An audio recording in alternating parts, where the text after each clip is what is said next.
माधव कुंज बिहारी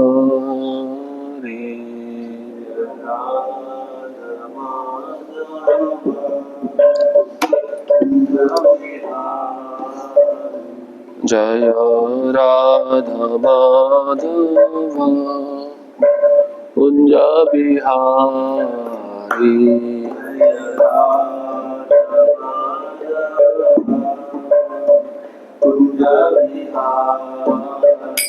जय गोपी जन वल्लभ गिरिवरधारी गोपी जन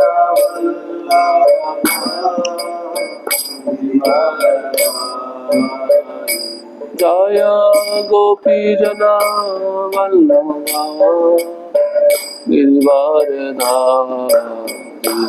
जय गोपी जन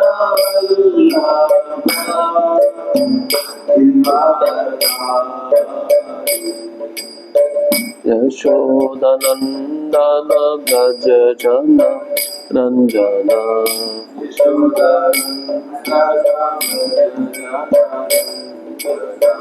यशोदानंदन व्रज जन रंजन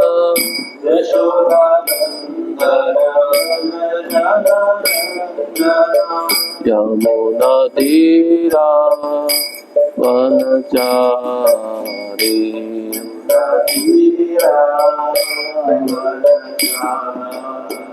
यमुना तीरा वनचारी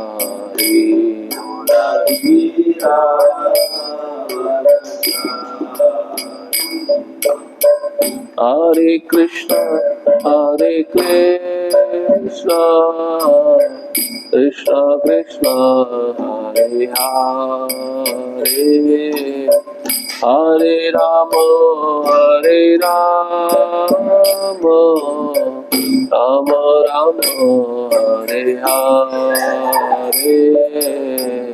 हरे कृष्ण कृष्ण कृष्ण हरे हरे हरे राम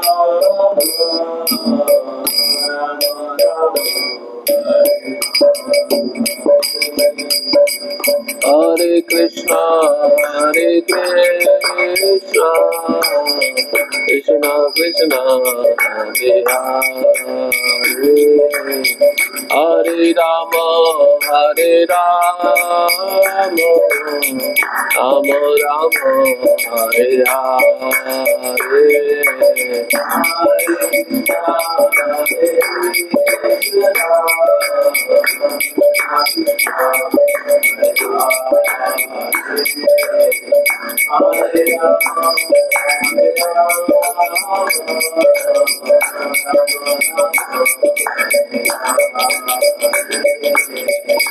जय राधा श्याम सुंदर राधा श्याम सुंदर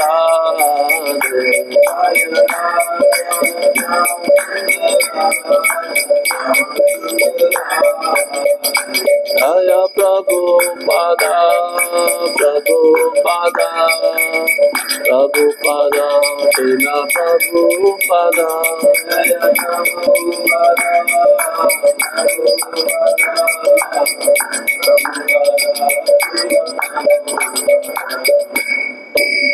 श्री राधा श्याम सुंदर जी की जय, श्री प्रभुपाद की जय। ओम नमो भगवते वासुदेवाय। ओम नमो भगवते वासुदेवाय। ओम नमो भगवते वासुदेवाय। ओम नमो भगवते वासुदेवाय। ओम नमो भगवते वासुदेवाय। नारायणं नमस्कृत्य नरं चैव नरोत्तमं देवीं सरस्वतीं व्यासं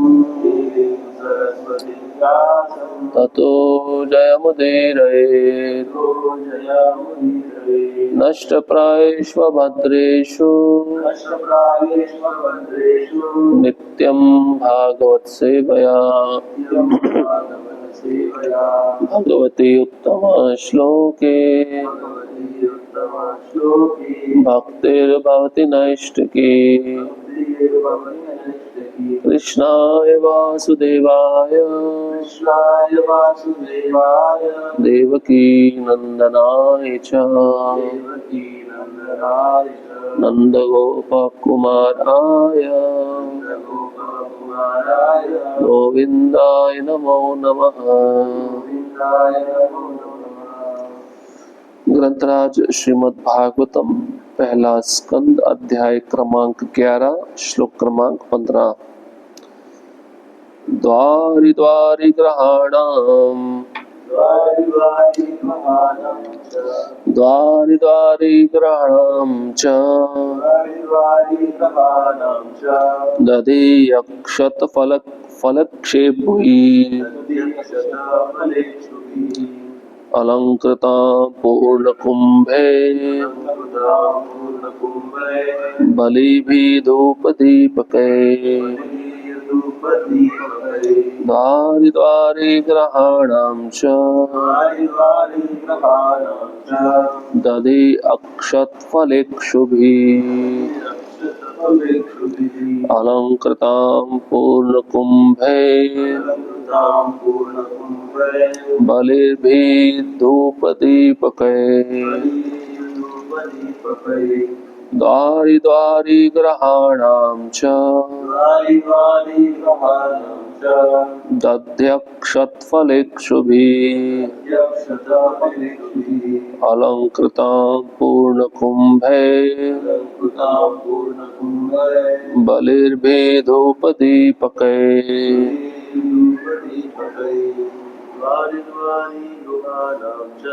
द्वारि द्वारि ग्रहाणां च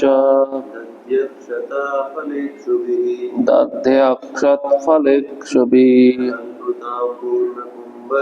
अलंकृतां पूर्णकुंभे बलिभिः धूपदीपकैः। द्वारि द्वारि ग्रहाणां च दध्यक्षतफलेक्षुभिः अलंकृतां पूर्णकुंभे बलिभिः धूपदीपकैः। शब्दार्थ द्वारि द्वारि प्रत्येक घर के द्वार पर,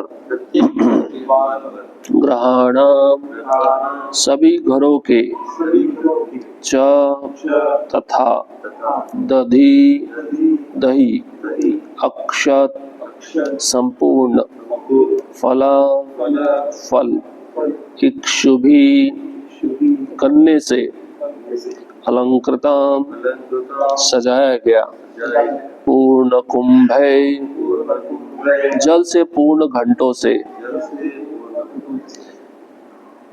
क्षमा करें जल से पूर्ण घटों से,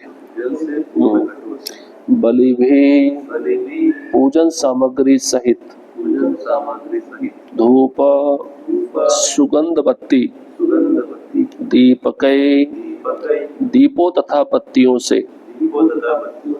अनुवाद और तात्पर्य his divine grace Shri Bhaktivedanta Swami शिल प्रभुपाद द्वारा। शिल प्रभुपाद की जय। अनुवाद प्रत्येक घर के द्वार पर दही, अक्षत, फल, गन्ना तथा पूरे भरे हुए जल पात्रों के साथ ही पूजन की सामग्री, धूप तथा बत्तियां सजा दी गई थी। तात्पर्य वैदिक प्रथा के अनुसार स्वागत विधि शुष्क नहीं होती है। जैसा कि ऊपर उल्लेख है, स्वागत के लिए केवल राजमार्ग तथा गली कूचे ही नहीं सजाए गए थे, अपितु अपने अपने सामर्थ्य के अनुसार आवश्यक वस्तुओं जैसे धूप, दीप, फूल, मिठाई तथा स्वादिष्ट खाद्यों द्वारा भगवान की पूजा भी की गई थी। ये सभी वस्तुएं भगवान को अर्पित की गई और वहां पर एकत्र नागरिकों में प्रसाद वितरित किया गया। अतएव यह आज के शुष्क स्वागत जैसा न था। प्रत्येक घर भगवान का ऐसा स्वागत करने के लिए प्रस्तुत था। अतएव राजमार्गों तथा गली कूचों के घर घर में ऐसा प्रसाद नागरिकों को बांटा गया और समारोह सफल रहा। प्रसाद वितरण के बिना कोई भी उत्सव पूरा नहीं होता और यही वैदिक संस्कृति की शैली है। ओम अज्ञानतिमिरन्धस्य ज्ञानाञ्जनशलाकया चक्षुरुन्मिलितं येन तस्मै श्रीगुरवे नमः। श्रीचैतन्यमनोभीष्टं स्थापितं येन भूतले स्वयं रूपा कदा मह्यं ददाति स्वपदान्तिकम्। वन्देऽहं श्रीगुरोः श्रीयुतापदकमलं श्रीगुरुन् वैष्णवांश्च श्रीरूपं साग्रजातं सहगणा रघुनाथान्वितं तं सजीवं साद्वैतं सावधूतं परिजनसहितं कृष्णचैतन्यदेवं श्रीराधा कृष्णपाद सहगणा ललिता श्रीविशाखान्वितांश्च हे कृष्णा करुणा सिन्धो दीनबन्धो जगत्पते गोपेश गोपिकान्त राधाकान्त नमस्तुते। तप्त कांचन गौरांगी राधे वृंदावनेश्वरी वृषभानुसुते देवी प्रणमामि हरिप्रिये। वाञ्छाकल्पतरुभ्यश्च कृपा सिन्धुभ्यैव च पतितानां पावनेभ्यो वैष्णवेभ्यो नमो नमः। नमो महावदन्याय कृष्णप्रेमप्रदायते कृष्णाय कृष्णचैतन्य नामिने गौरत्विषे नमः। नमः ओम विष्णुपादाय कृष्णपृष्ठाय भूतले श्रीमते भक्तिवेदांत स्वामिनिति नामिने।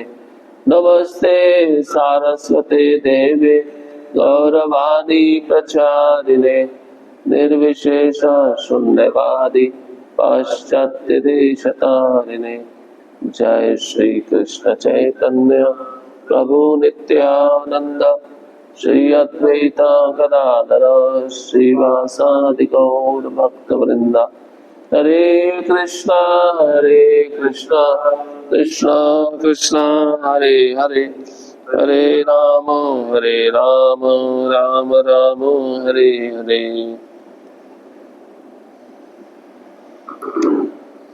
हरे कृष्णा। उपस्थित सभी वैष्णवों के चरणों में कृपा की याचना चाहता हूँ। मुझे अनुमति दीजिए इस भागवतम के श्लोक पे कुछ कह सकूं, विशेषतः अपने शुद्धिकरण के लिए।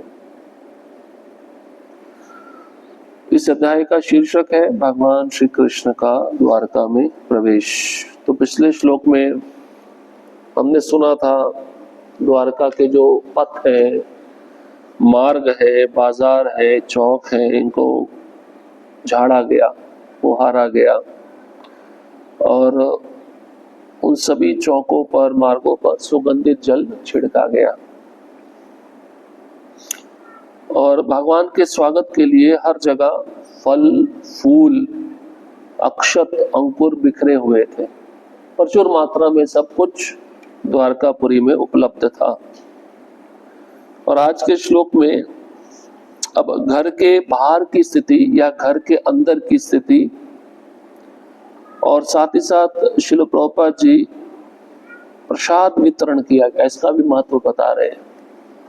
तो प्रत्येक द्वारकावासी के घर के द्वार पर दही था, अक्षत थे, फल था, गन्ना था और जो जल के पात्र होते हैं वो पात्र पूरे जल से भरे हुए रखे गए थे और साथ ही साथ पूजन की सामग्री भी रखी गई थी।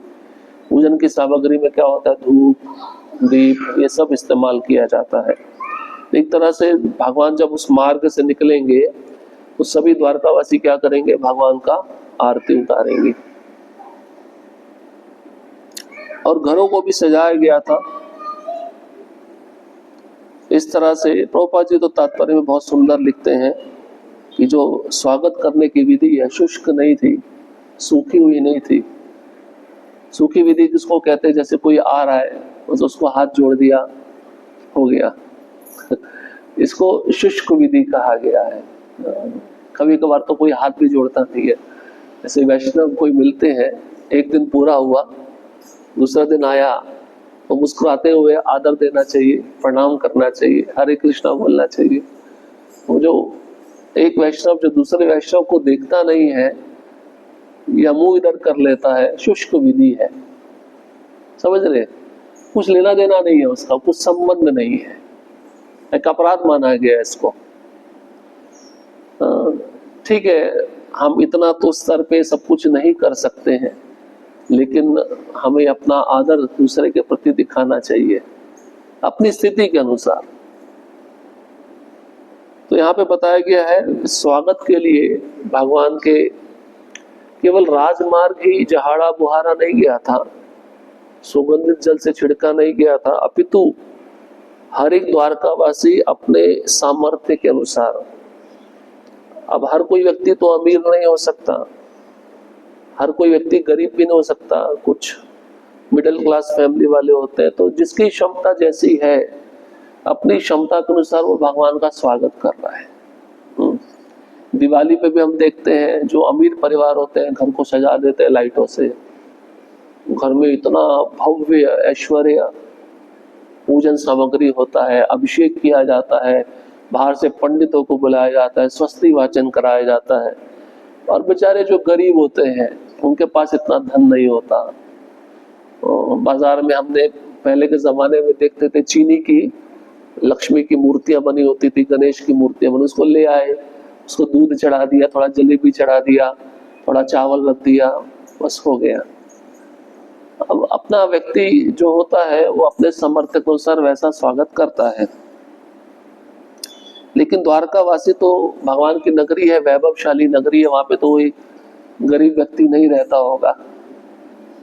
अब यहाँ पे प्रभुपाद जी लिखते हैं अपने सामर्थ्य के अनुसार उनके पास धूप, दीप, फूल, मिठाई तथा स्वादिष्ट खाद्य द्वारा भगवान की पूजा उन्होंने की। सब कुछ उनके पास प्रचुर मात्रा में उपलब्ध था। श्रील प्रभुपाद जी तात्पर्य में लिखते हैं कि गंगा की पूजा और भगवान कृष्ण की पूजा एक जैसी है। कैसे एक जैसी है? जैसे आप गंगा में प्रवेश करते हो स्नान करने के लिए, अपने हथेली में आप जल लेते हो, जल लेकर गंगा को अर्पित कर देते हो। जल किसका है? गंगा का ही है ना। अब प्रभुपाद जी कहते हैं अगर आपने अंजुलि भर जल लिया तो गंगा कुछ घट नहीं गई, गंगा का कोई नुकसान नहीं हुआ। आपने वही अंजुलि जब गंगा में अर्पित कर दिया तो गंगा बढ़ भी नहीं गई। ऐसा नहीं कि वो अपना बांध तोड़ के बाहर आ गई, ऐसा भी नहीं है। पर बेनिफिट उसको मिलता है जो ऐसी विधि को करता है। केवल जल के द्वारा ही गंगा माँ सेवा स्वीकार कर लेती है, पूजा स्वीकार कर लेती है। फिर पापा जी नीचे लिखते हैं भगवान कृष्ण का पूजा भी ऐसा ही है। भगवान कृष्ण गीता में कहते हैं पत्रम पुष्पम फलम तोयम, चार मुझे दे दो, चार वस्तुएं मुझे दे दो। जबकि चार वस्तुएं किसकी दी हुई हैं? भगवान की दी हुई है। अगर हम भक्ति से, भाव से चार वस्तुएं जो भगवान की ही दी हुई है भगवान को ही अर्पित करते हैं तो इसमें रेनाउंसेंट वैराग्य भी नहीं हुआ और एक्सेप्टेंस भी नहीं हुआ। जो वस्तु जिसकी थी आपने उसी को अर्पित कर दी। इसमें आसक्ति भी नहीं है और द्वेष भी नहीं है। इस प्रकार से भक्ति होना चाहिए। श्रील प्रभुपाद जी एक बार मायापुर में अपने कमरे में थे, अचानक शांत वातावरण था, अचानक से उनको बाहर से कुत्तों के भौंकने की आवाज सुनाई दी। तो प्रभुपाद जी ने क्या देखा कि दूर इस्कॉन के मंदिर से दूर एक कूड़ा होता ना, कूड़े में कुत्ते होते हैं, कुछ ना कुछ खाने के लिए ढूंढते रहते हैं। प्रभुपाद ने देखा कुत्ते लड़ रहे हैं थोड़े से खाने के लिए, उनको कुछ खाना दिख गया होगा। और कुछ समय के बाद प्रभुपाद ने ये भी देखा कि कुछ बच्चे भी वहां पे कुछ ढूंढ रहे हैं खाने के लिए, गरीब बच्चे थे तो ढूंढ रहे थे कुछ खाने के लिए। प्रभुपाद जी का बहुत दुख हुआ, प्रभुपाद जी की आंखों में आंसू आया। प्रभुपाद जी ने फिर अपने सभी शिष्यों को बुलाया और प्रभुपाद ने फिर तब से एक अनाउंसमेंट किया जो अभी तक चल रहा है हमारी संस्था में। प्रभुपाद ने कहा हर शाम को मंदिर के द्वारा खिचड़ी बांटी जाएगी, रोज फूड फॉर लाइफ कहते हैं उसको। प्रसाद का वितरण किया जाएगा। बाहर के लोग तो अन्न का दान करते हैं ना, अन्न का दान इतना महत्व नहीं है जितना प्रसाद का दान होता है। प्रसाद अर्पण जब हम दूसरों को देते हैं तो प्रसाद लेने से उन लोगों का चेतना शुद्ध होता है। अन्न देने से क्या होगा, पेट भर दोगे आप, उस व्यक्ति को आनंद नहीं दे पाओगे। अब जो अन्न हम भगवान को भोग लगा के बाहर के लोगों को वितरण करते हैं, इससे उनका कृष्ण भावना भावित पोषित होता है। तो प्रसाद का बहुत महत्व है। प्रभुपाद जी तात्पर्य के अंतिम पंक्ति में लिखते हैं, कोई भी उत्सव प्रसाद के बिना पूरा नहीं होता। इसलिए हमारा संस्था में हर एक उत्सव के बाद प्रसाद का विधि रहता है और द्वारकावासी भी विधि अपना रहे हैं। उन्होंने भगवान को भोग लगाने के लिए घर में बनाया, प्रचुर मात्रा में बनाया। ऐसा नहीं कि खाली भगवान को भोग लगाना तो थोड़ा सा बना दिया, वहां पे सामग्री की भी कोई कमी नहीं है। भगवान को भोग लगाया, जैसे ही भगवान पर उस मार्ग से आ रहे होंगे और उसको फिर मिक्स किया, प्रसाद बन गया, उसको हर एक नागरिक में बांटा। ऐसा एक घर ने नहीं किया, सभी घरों ने किया। तो कितना प्रसाद इकट्ठा हो गया होगा, आप सोचिए कितना, और अलग अलग प्रकार का व्यंजन इकट्ठा हो गया होगा। ऐसा नहीं कि सबने एक ही प्रकार का बनाया होगा। डिस्कशन होता है ना, यात्रा पे जाना हो तुम ये बना लो, हम ये बना लेंगे। ऐसे हर एक टेस्ट भी पूरा हो जाता है, हर एक व्यंजन भी खाने को मिल जाता है। ऐसे इधर भी है और प्रचुर मात्रा में कोई वस्तु की कमी नहीं थी। इसलिए यहाँ पर भगवान का स्वागत कैसे करना चाहिए, ये हमें द्वारका वासियों से सीखना चाहिए। तो हम पिछली बार भी चर्चा कर रहे थे, भगवान का स्वागत तो ऐसे होता ही है, लेकिन भक्त का, शुद्ध भक्त का भी स्वागत ऐसा होना चाहिए। वो भी कोई शुष्क नहीं होना चाहिए। विधि है, जब भी कोई शुद्ध भक्त आते हैं तो उनके आरती उतारनी चाहिए, उनको आसन देना चाहिए, उनके चरणों का प्रक्षालन करना चाहिए, उनको भोग अर्पित करना चाहिए, उनको माल्य अर्पण करना चाहिए, उनको चंदन अर्पण करना चाहिए। ये सब विधि है। तब जाकर आप उसको अपने घर में प्रवेश दे सकते हैं, घर में बिठा सकते हैं, और साथ में कीर्तन भी होते रहना चाहिए। अब द्वारकावासी ऐसा यहाँ पे नहीं है कि कीर्तन नहीं कर रहे, यहाँ पे कीर्तन भी चल रहा है ये सब विधियों के साथ में। क्योंकि देखिए, आपकी जो खोई हुई वस्तु है काफी लंबे समय के बाद आपको मिल जाए तो आपको आनंद होगा नहीं होगा, और ये आनंद आप दूसरों के साथ शेयर करोगे नहीं करोगे, वही चीज है। द्वारकावासी भगवान कृष्ण को देखे बिना रह नहीं सकते थे और काफी समय से भगवान हस्तिनापुर में रह रहे थे और वो समय आ गया।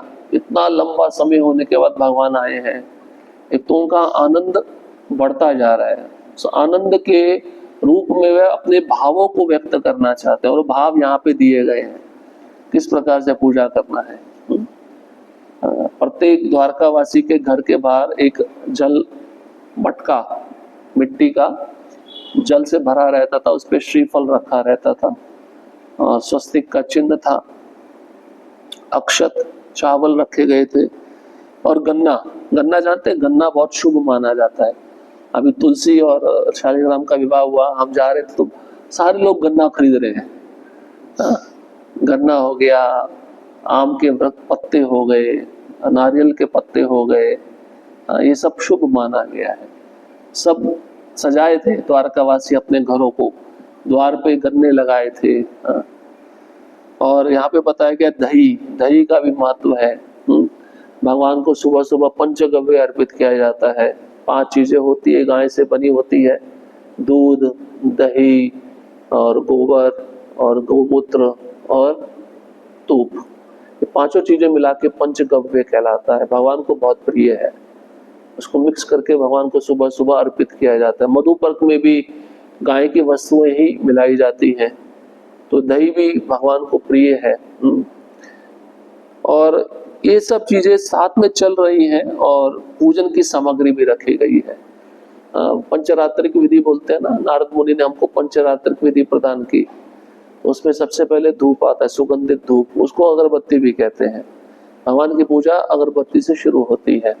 उसके बाद में दीप आता है, अग्नि जलाकर हम भगवान को दीप अर्पित करते हैं। देखा जाए तो ये पंचरात्रिक विधि, जो पंच महाभूत से बना हमारा शरीर है, पंच तत्व है, इन्हीं पंच तत्वों को हम लेके भगवान को पूजा के समय अर्पित करते हैं।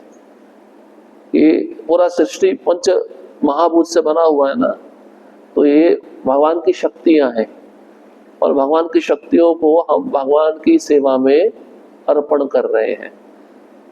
कोई आपको पूछे आप पूजा करते, उसके पीछे उद्देश्य क्या है? ये उद्देश्य है। पंच महाभूत, कोई भी जीव है, ऐसे देख लो, कोई भी वस्तु देख लो, पंच महाभूत से बना हुआ है, उसमें कोई छठवां तत्व नहीं होगा अलग से। तो ये सब चीजें भगवान को अर्पित करना मतलब पूजा।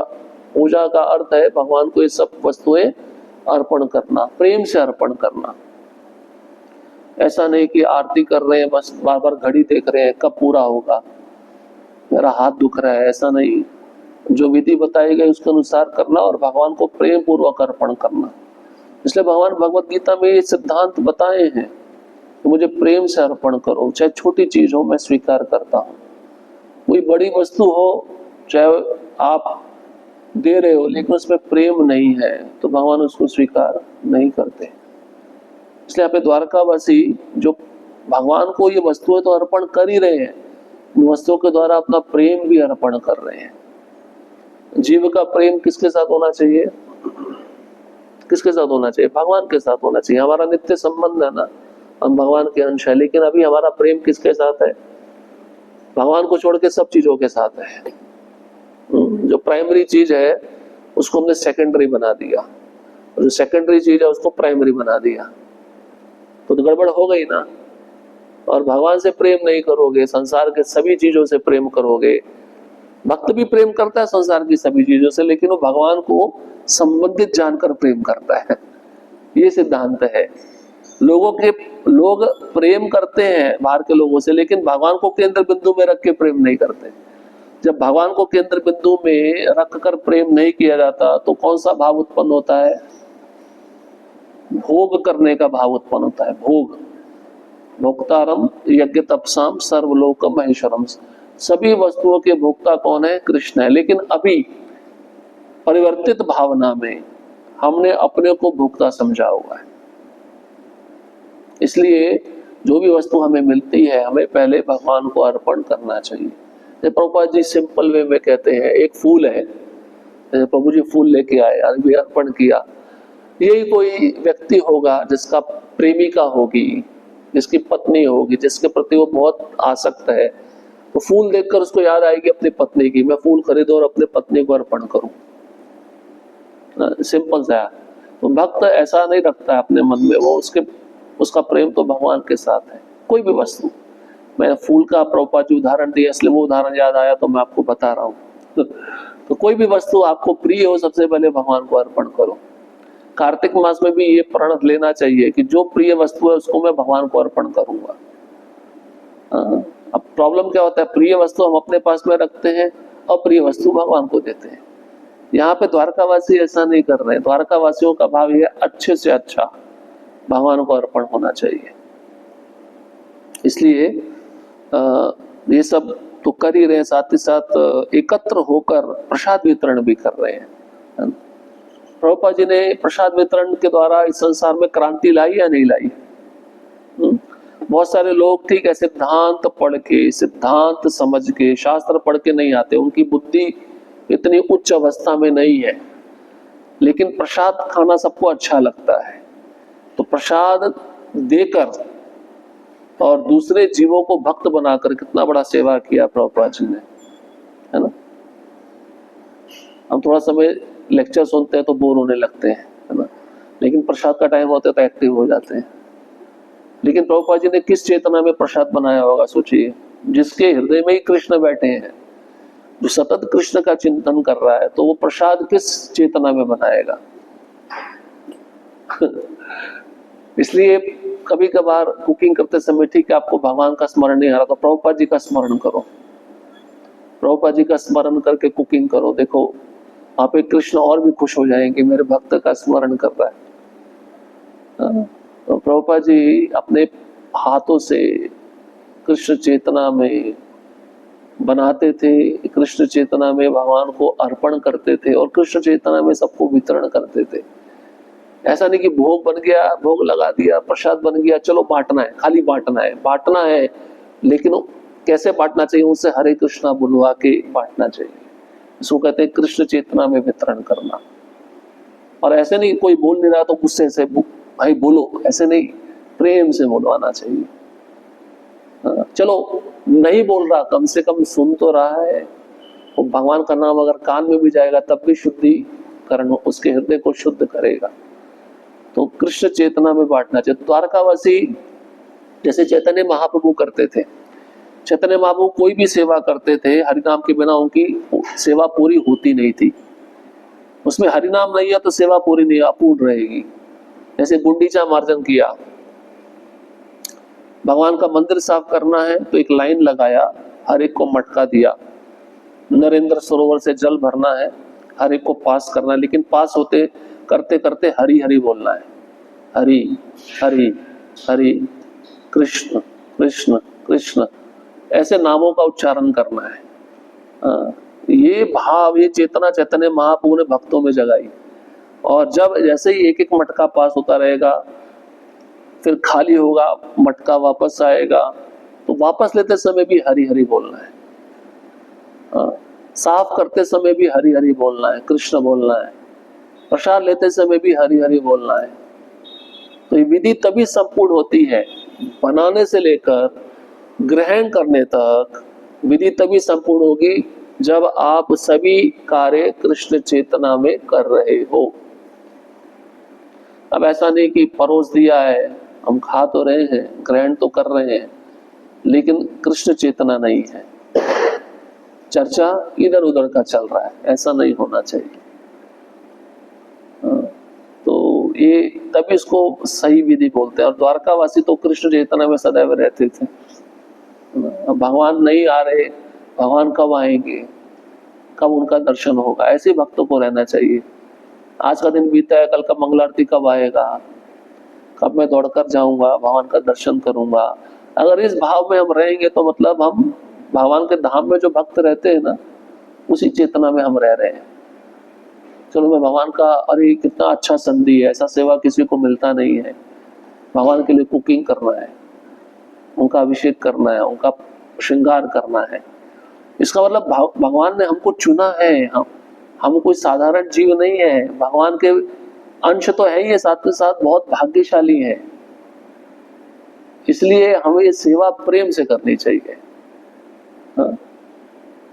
द्वारका वासियों का जो कॉन्शियस है कैसा होगा सोचिए। कोई बड़ा व्यक्ति हमारे घर में आए तो हम घर को कैसे सजाते हैं, है ना, और इंतजार करते कब आएगा कब आएगा, थोड़ी सी देर हो गई तक आया नहीं, कहां तक पहुंचा, पूछो पूछो, है या नहीं है।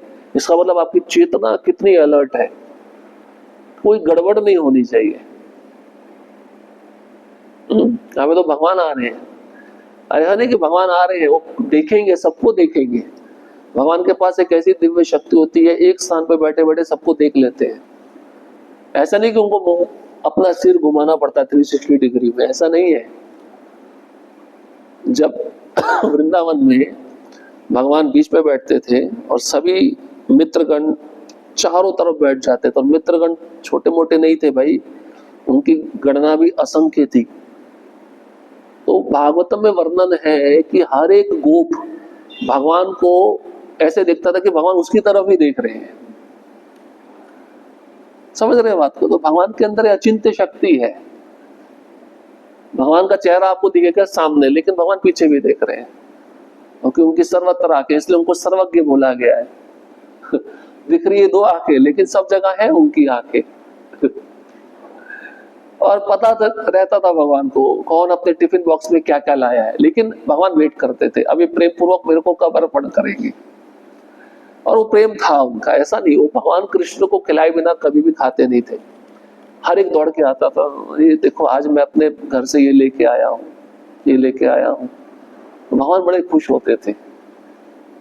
और कोई चीज थोड़ी बासी होती थी, 3-4 दिन पुरानी होती तो वो बेचारा गोप छुपाता था, अरे देंगे तो अच्छा नहीं है भगवान को तो फ्रेश देना चाहिए। लेकिन भगवान देख लेते थे, भगवान उसी के पास जाते थे जो छिपा के रखता था। कभी कभार आपने देखा होगा बासी चीज भी अच्छी लगती है ना। तो भक्त लोग भी संभाल के रखते हैं बासी चीज को, उसको खाते तो उसका टेस्ट अलग होता है। भगवान देखिए वो बासी चीज को भी स्वीकार करते हैं क्योंकि उसमें प्रेम है, उस भक्त का प्रेम है। ये विधि इस भक्ति में बहुत शुद्ध मानी गई है। और इस विधि को जब हम प्रेम से करते हैं ना तो भगवान बड़े प्रसन्न होते हैं। इसलिए यहाँ पे द्वारकावासी जो वस्तु अर्पण कर रहे हैं, दिखने में आपको लगेगा साधारण वस्तु है, लेकिन वो सृष्टि में तो भगवान के द्वारा बनाई गई है और द्वारकावासी उसी वस्तुओं को प्रेम से अर्पण कर रहे हैं। इसलिए स्वागत करने की विधि बताई गई है। किसी को पता ना हो खाली इतना ही कर ले।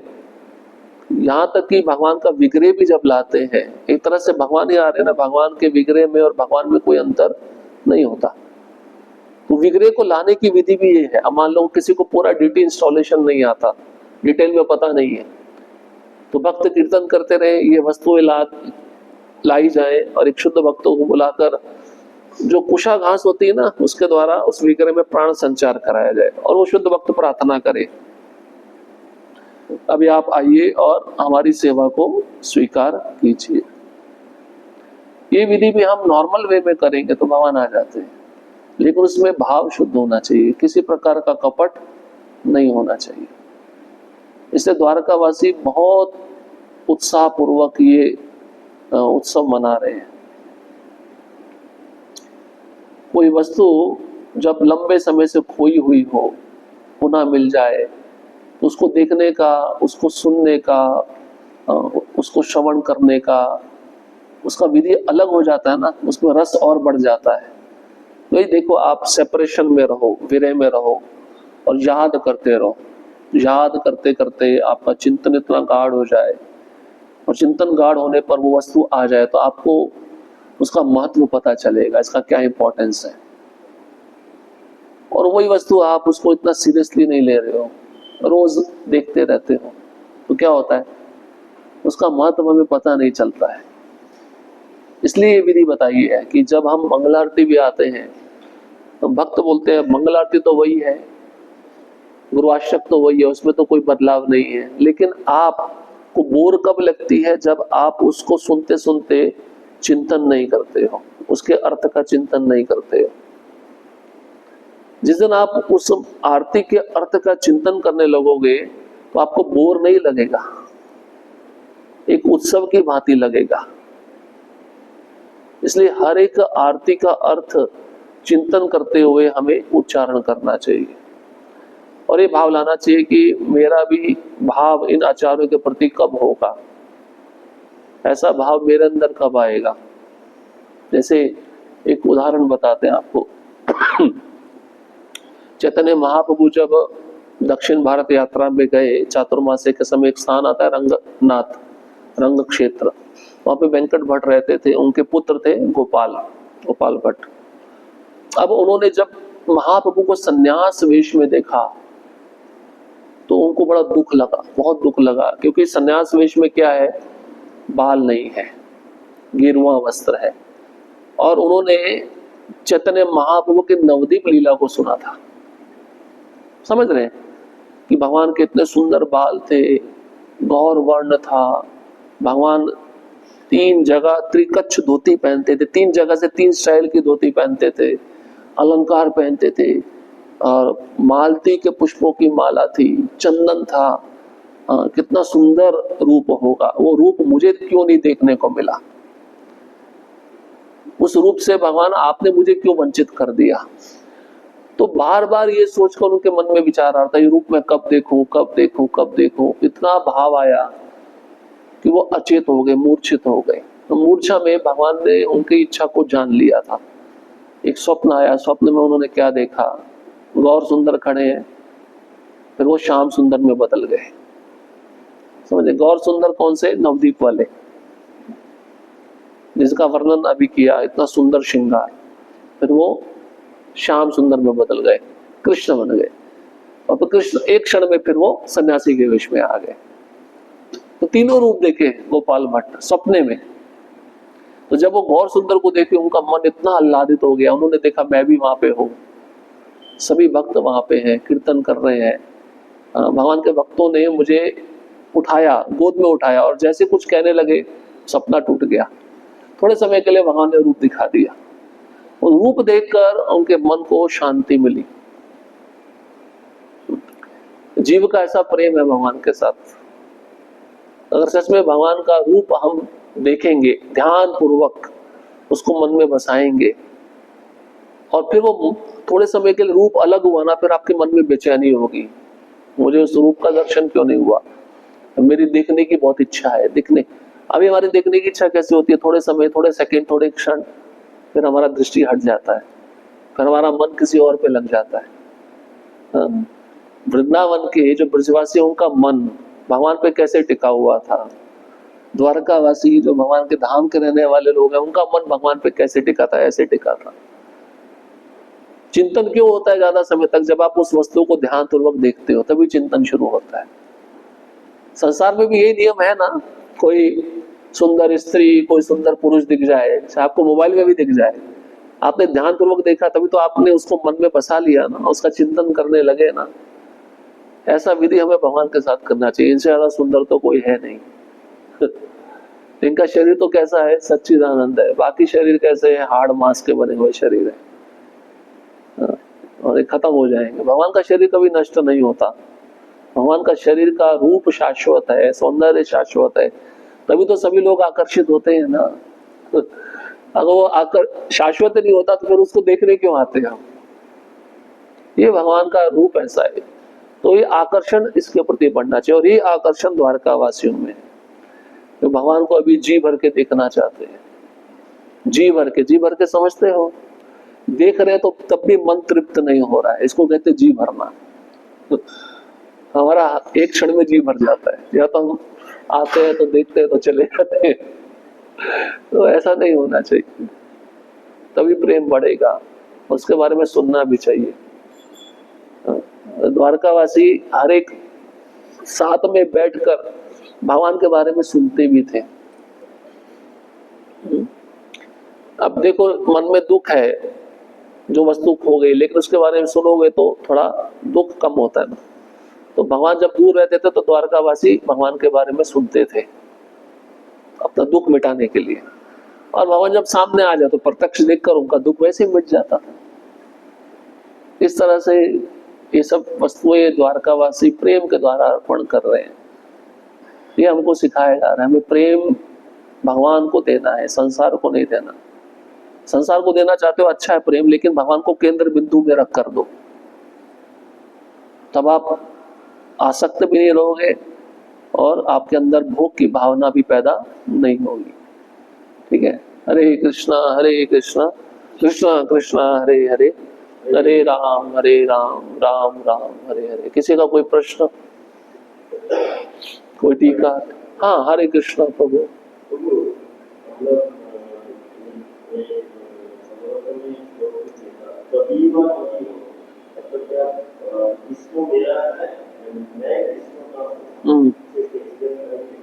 हाँ, तो कृष्ण मेरे ही है ना, हमारे परम पिता परमात्मा है, अहम बीज प्रदा पिता। कृष्ण गीता में बोले ना, पिता किसका होता है? पुत्र का होता है ना। और पुत्र किसका होता है? पिता का होता है। जन्म किससे लिए हम? आप बोलोगे प्रभु जी हम तो अपने माता पिता से जन्म लिए। आपके माता पिता किससे जन्म लिए? उनके माता पिता से लिए। उनके माता पिता किससे लिए? उनके माता पिता से लिए। ऐसे कर करके जाओगे तो कौन आता है फिर? सप्त ऋषि आते हैं ना, 7 ऋषि है ना आसमान में। गोत्र पूछता ना, गोत्र, कश्यप, अत्रि, भारद्वाज, पुलस्त्य, गौतम। तो ये सातों ऋषि कहाँ से आए? ब्रह्मा जी से आए। ब्रह्मा जी किससे आए? विष्णु से आए। विष्णु किससे आए? कृष्ण से आए। अल्टीमेटली हो गए ना हम कृष्ण के। हाँ, हम कृष्ण के हैं, कृष्ण हमारे हैं, यही तो संबंध है। और इसी को बताने के लिए भगवान ने वो श्लोक बोला ना, ममे वांशो जीव लोके जीव भूत सनातना। जीव मेरा अंश है। और भगवान ऐसा नहीं कह रहे थोड़े समय के लिए, बोले सनातन। सनातन मतलब शाश्वत, शाश्वत मतलब एटर्नल। ऐसा नहीं कि मेरा अंश पहले नहीं था अभी हो गया, ऐसा नहीं है। पहले भी था, अभी भी है, आगे भी रहेगा। इसको कहते हैं शाश्वत। तो इस प्रकार से भगवान हमारे हैं, हम भगवान के हैं।